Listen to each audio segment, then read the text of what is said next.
আমি তোমাদের পরীক্ষা নেব। 3টা প্রতিযোগিতা হবে, 3 প্রতিযোগিতায় যে উত্তীর্ণ হবে তার সাথে আমি আমার মেয়ের বিয়ে দিব। কিরে মা, এই 3 পরীক্ষায় যে পাশ করবে তার সাথে তোকে বিয়ে দিব, তোর কোনো আপত্তি নাই তো? না বাবা, আমার কোনো আপত্তি নেই, কিন্তু আমার মনে হয় কুদ্দুসই জিতবে। আচ্ছা, পরীক্ষা নাম্বার 1, এখানে আটা আছে, যে 30 সেকেন্ডের ভিতরে সুন্দর করে একটা রুটি বানাইতে পারবে সেই জিতবে। এটা কোনো ব্যাপার হলো আঙ্কেল? আমি প্রতিদিন আমার রিক্সার গ্যারেজে রিক্সাওয়ালাদেরকে রুটি বানিয়ে খাওয়াই। আমি 1 মিনিটের মধ্যে 10টা রুটি, গোল গোল রুটি বানিয়ে ফেলবো। রিক্সার গ্যারেজ? তুমি কি বস্তিতে থাকো?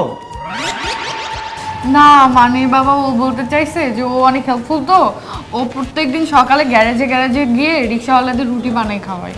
জি আঙ্কেল, আমি অতি উত্তেজনার ভুল বলে ফেলেছি। আচ্ছা যাই হোক, সেটা কোনো বিষয় না, তোমরা রেডি হয়ে যাও।